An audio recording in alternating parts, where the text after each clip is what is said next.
Okay. My name is Allison Russell. I'm a senior here at Sam Houston State University studying animal science with a minor in criminal justice. My end goal is to breed and train military and protection canines.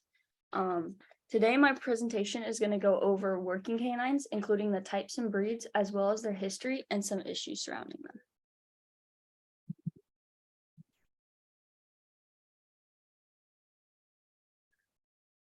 So the definition of a working dog, it's a noun, a dog suitable by size, breeding, or training for useful work, such as draft or herding, especially as distinguished from one suitable primarily for pet, show, or sporting use. So basically a dog with a job that's not show or as a pet. So a little bit about the history. The timeline, the first dogs were domesticated from great wolves, we believe, during the Neolithic era. There's evidence in a Turkish temple that we found, which is dated to at least 12,000 years BC. So there've been dogs in the Middle East since then. In ancient Mesopotamia, we have like scripts and stuff that dogs were some of the earliest domesticated and served to protect homes and livestock against enemies. And traditionally, they've been used for war, protection, and hunting for as long as we have scripts and manuscripts. So some of the categories: service dogs. I'm going to cover several categories of working canines, and these are by no means the only types of working canines, but these are just ones that most people know about. Many of these types can even like overlap, and based on training and things like that. We'll see that a little bit more when we get into like detection and police dogs. So service dogs. Service animals are defined by the ADA as dogs that are individually trained to do work or perform tasks for people with disabilities. They can accompany the handler anywhere, so they cannot be told that they can't go somewhere. So airplanes, hotels, places like that often don't allow dogs have to allow these dogs. They can do tasks such as deep pressure therapy, guide, stability, or medicine retrieval. That's only a few. There are a ton of things that they can do. So for these pictures, on the left, we see likely a woman that's blind being guided by a service dog, and they have a mobility handle as well. So use mobility handles to guide. But in the picture on the right, we see the dog on the right has a mobility handle, and that is likely for stability. You hold onto the handle and the dog can help keep you stable. That's really cool. Therapy dogs. Oh, so some common breeds of service dogs are golden retrievers, labs, poodles, and German shepherds, probably because of their trainability, and they don't look very scary. You don't really want a dog that looks really scary to bring attention to them as a service dog.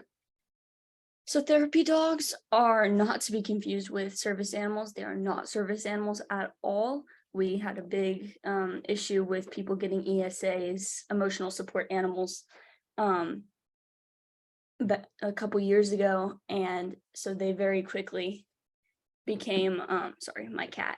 They became known as they're absolutely not service animals. But therapy dogs, they're only trained to provide emotional support, and they often visit hospitals, nursing homes, and schools. So they're more of like a friend. So in the right picture, we see a dog in a hospital, and then we also see him on the bed. He's showing the child, likely, that's getting this procedure done, what they're going to do. So the child's not so scared of the procedure. And any breed can do that.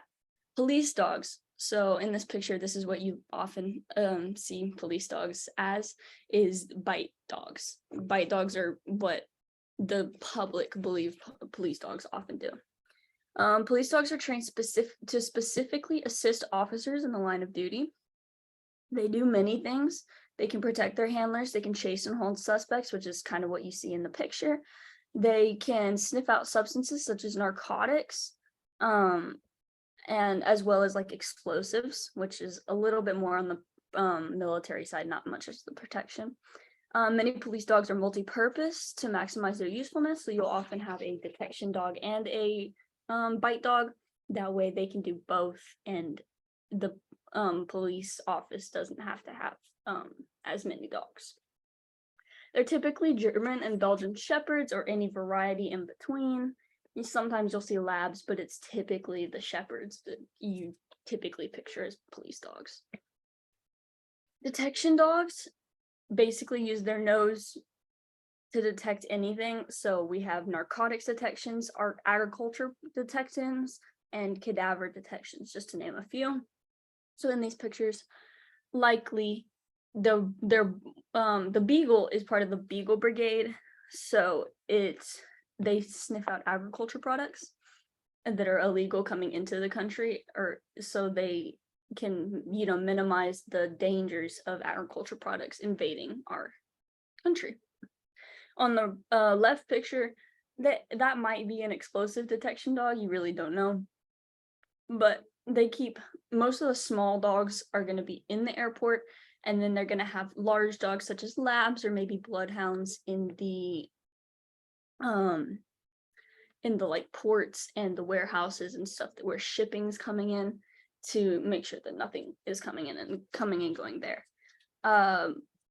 Police dogs can be a detection dog, and typically you'll see beagles, labs, German shepherds, or bloodhounds as these dogs. Military dogs. So military dogs are basically police dogs on another level. They can be used as trackers, scouts, or detection dogs. They're like a police dog, but less bite action, so they're not going to do as much bite. They're a little bit more low key because they don't need to. You want them to not show a presence in the military sense. And usually they're German and Dutch shepherds because they can just stand the heat that wherever they're going to be. And on the left, we see a enlistment picture from during one of the World Wars. And on the right, we see a dog in action. Herding dogs.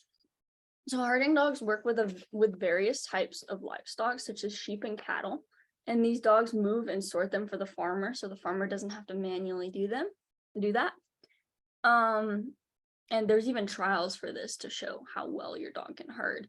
And there's different types, so you have ones that will bite the heels of the animals. You'll have ones that use their sight to kind of guide them. But the breeds that you typically see will be border collies, Australian shepherds, and Australian cattle dogs, which we termed red or blue heelers because of them nipping at the ankles, like I was just saying. Search and rescue dogs. So typically in the left-hand picture, you'll see the Saint Bernard. That's what a lot of people think of when they think of search and rescue dogs, or the Saint Bernards in the snow. But on the right, it looks like a building fire or a building collapse that this dog is helping the firefighters find people. They rely on their noses and ears to track and find live humans, which differs them from cadaver dogs.